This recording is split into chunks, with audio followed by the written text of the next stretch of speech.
Good morning. Good morning, everyone. And it's good to see you all here. Anyone who is joining us for the first time, special welcome.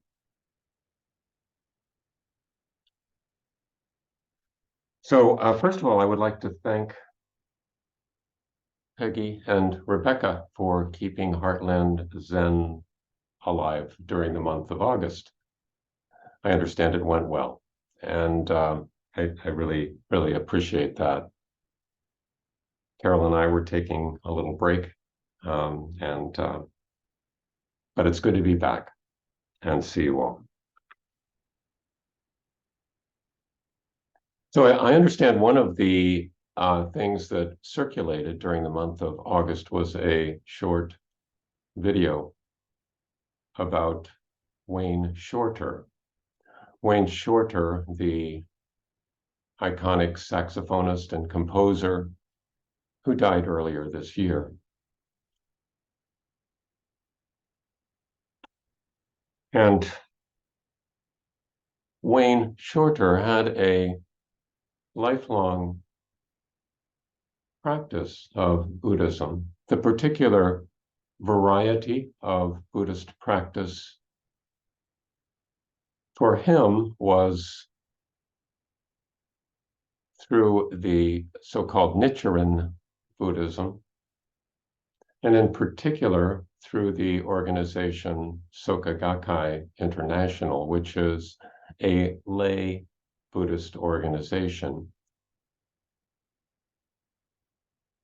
which focuses centrally on the teachings of Nichiren. Nichiren was a Japanese reformer, a scholar and reformer of Buddhism in the 13th century.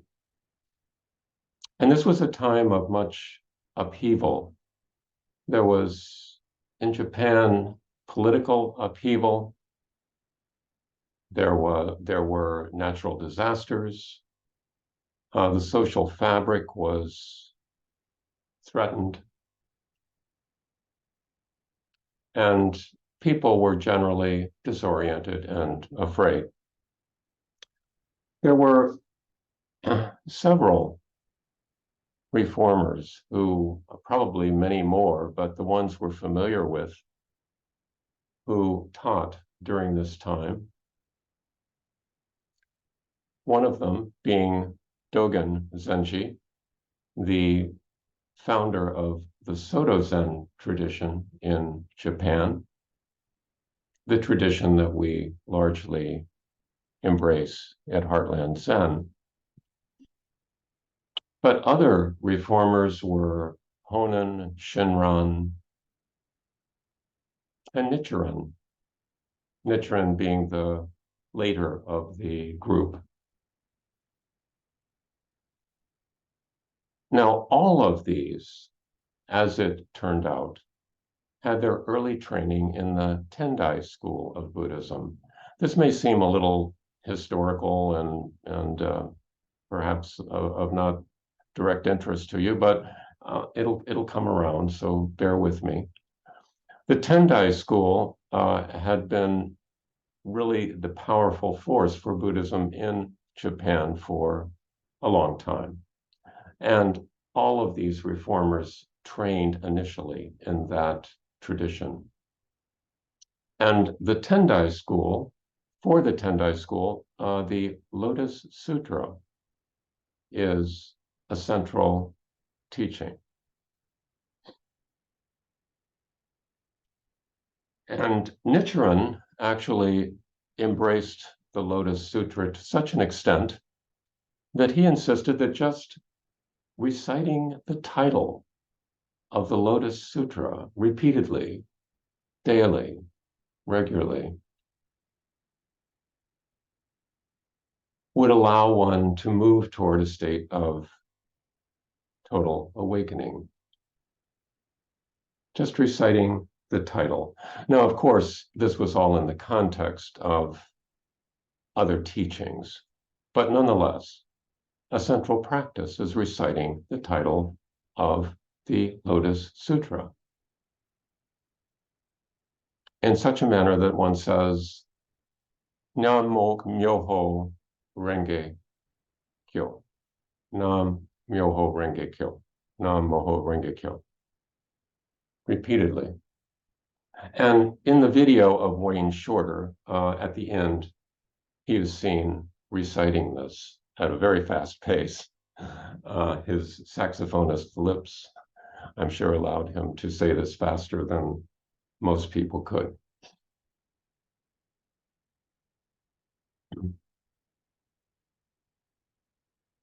So the Lotus Sutra is sort of a short form for the title. The longer form, Myoho Renge Kyo. Myoho is wonderful Dharma, wonderful truth, wonderful reality, wonderful Dharma. Renge, lotus flower. Kyo, teaching or sutra. So wonderful Dharma, lotus flower, teaching. Or as Jean Reeves has translated it,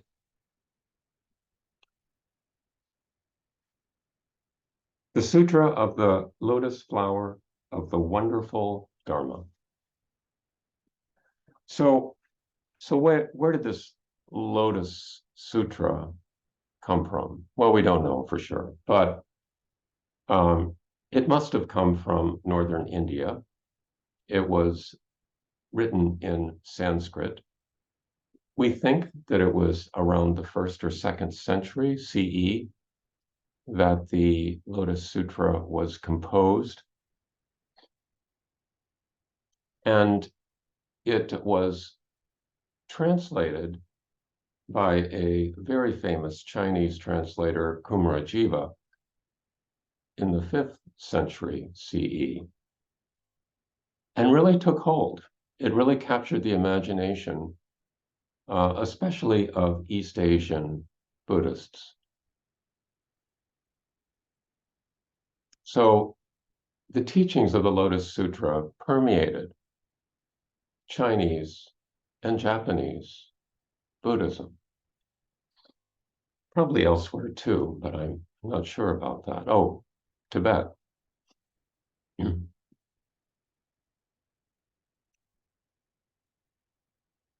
So the Lotus Sutra is a bit daunting to take on.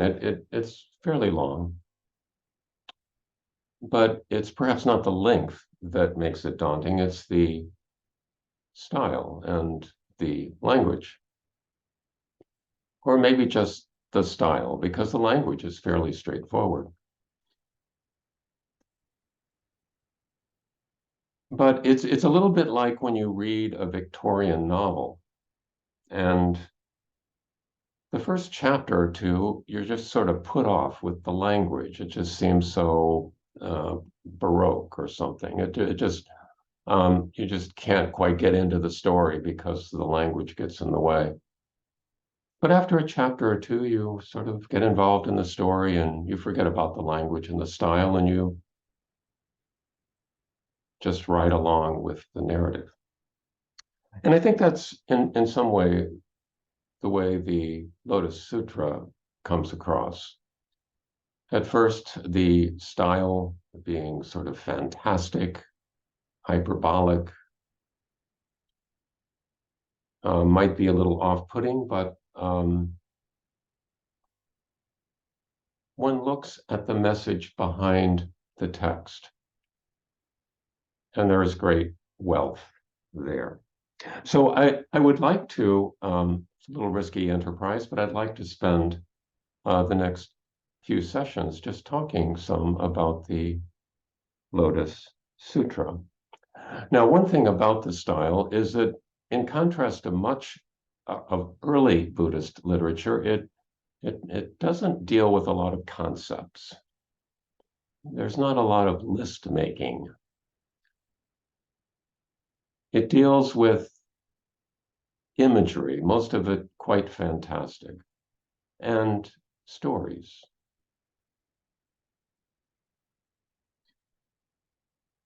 the Lotus Sutra, the language of it, the imagery of it, just challenges our usual notions of space and time. And I think that's partly the intent.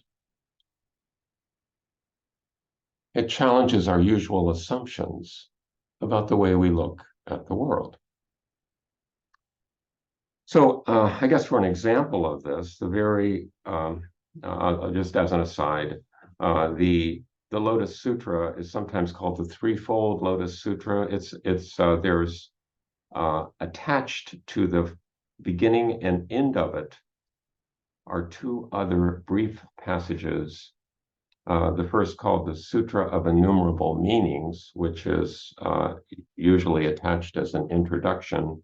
And as a conclusion, there is a Sutra of Contemplation of the Dharma Practice of Universal Sage Bodhisattva, and that's at the end.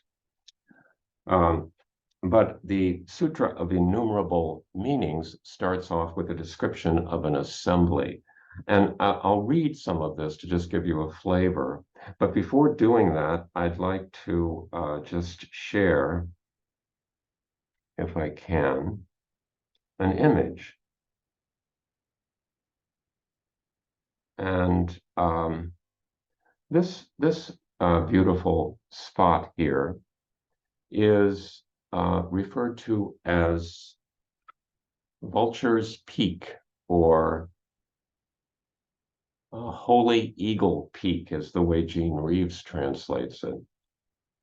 And it's actually a place, and it is referred to in many Buddhist scriptures as a place where the Buddha gave talks. Oftentimes at the beginning of a sutta, it would start off, thus I have heard, because it was an oral tradition initially, and then they would describe where they were and who was there, almost like the meeting minutes. And a common site for these talks that the Buddha gave was Vulture's Peak, which is in northern India. It is actually a place, and this is an image of Vulture's Peak from above. And in order to give it some scale and perspective, this is another image of an assembly of monks who are listening to a talk, a contemporary assembly of monks who are listening to a talk on Vulture's Peak. And you can see the individuals there, the number of people who are on this place. So it's a relatively small place. So keep that in mind as I read the introductory portion of the Sutra of Innumerable Meanings, which is the sort of an introductory to the Lotus Sutra. It starts off, this is what I heard. At one time, the Buddha was staying at Rajagriha on Holy Eagle Peak, Vulture's Peak, with a large group of great monks, 12,000 in all.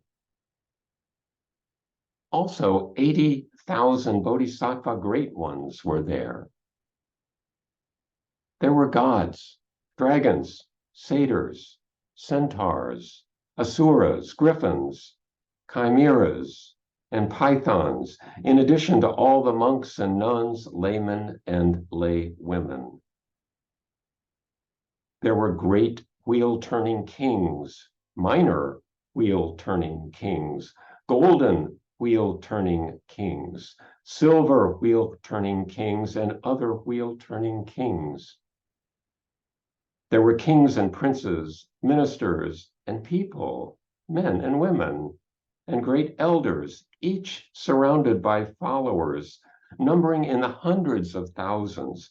They went up to the Buddha, worshiped at his feet, circled around him 100,000 times, burned incense, and scattered flowers. After making various offerings, they withdrew and sat to one side. So this obviously is a very, very large assembly. And probably when you add it all up, it almost equals the population of the Earth at that time. But many, many, many people, obviously more than could possibly fit on that little ledge.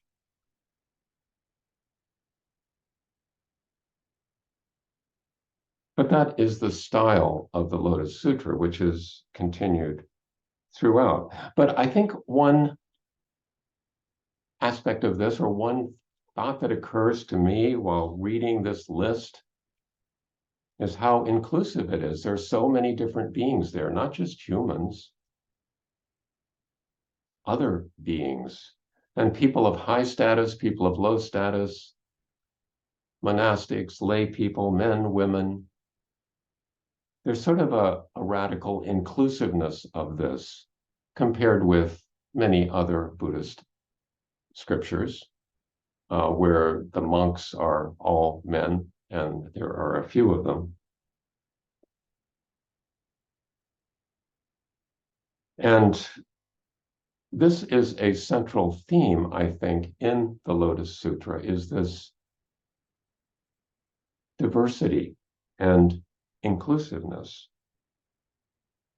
And spoiler alert, part of the Lotus Sutra involves the message that all of these individuals will be awakened. They will all, in a sense, be saved.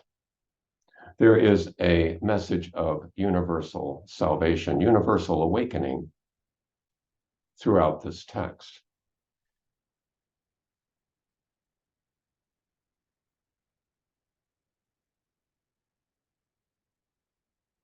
The next little section goes on with a description of the virtues of the bodhisattvas. What's a bodhisattva? A bodhisattva is an awakened being or an awakening being who has dedicated him or herself to the awakening of all beings, of others, who is not satisfied with just dwelling in emptiness, as one might say, dwelling in nirvana, but returns to the world, becomes part of the world, and deals with worldly affairs, all the messiness of real life. In this little part of the description of the virtues, it says, they are truly good friends of living beings, an excellent field of blessings for the living. Without having to be asked, they teach living beings. They are a place of tranquil happiness for living beings, a place of salvation, a place of protection, a place of great reliance. For the sake of living beings everywhere, they become excellent leaders and teachers. Great leaders and teachers. They become eyes for the blind and ears, nose, or tongues for those who are deaf or have no nose or cannot speak. They restore defective organs and turn the deranged to great and correct thinking. So that's another recurring theme and message in the Lotus Sutra, is that of what we might call public service. In so many ways, in so many great variety of ways. It may be playing the saxophone. It may be delivering the mail. It may be just smiling at somebody who needs a smile, or waving at somebody who needs a wave. So that notion of the bodhisattva archetype, one who is not fixated so much on one's own awakening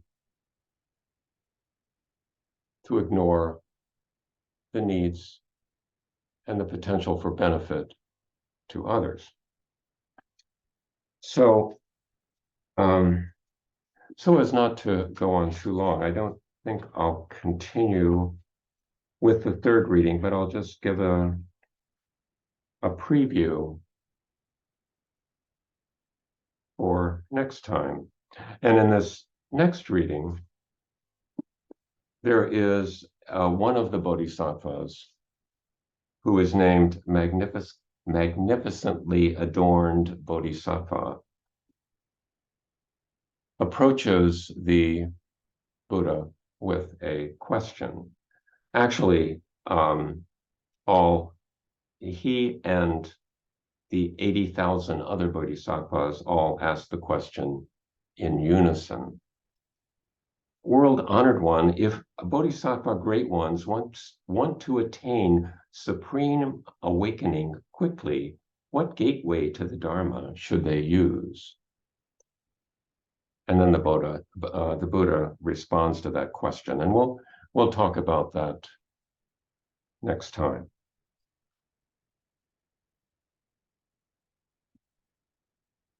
So I think the Lotus Sutra is a perhaps at the end of the spectrum for the fantastical literature that came out of the Mahayana Buddhist tradition, and that has strongly influenced Buddhism in China and in Japan, and now in the United States.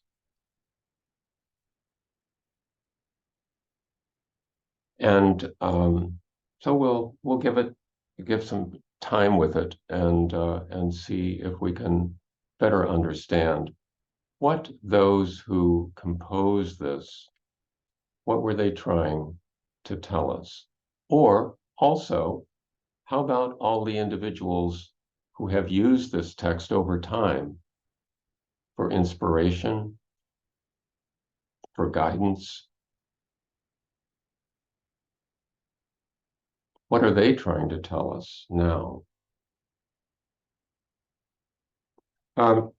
I guess the question I'll leave you with is, well, that, but also, how does this style affect you? Is it off-putting? Is it inspiring? Is it interesting?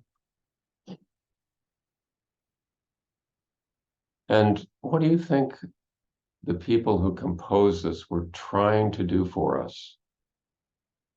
They clearly viewed themselves as bodhisattvas, trying to provide a service. How can we receive it? I think I'll stop there, and we'll break into smaller groups.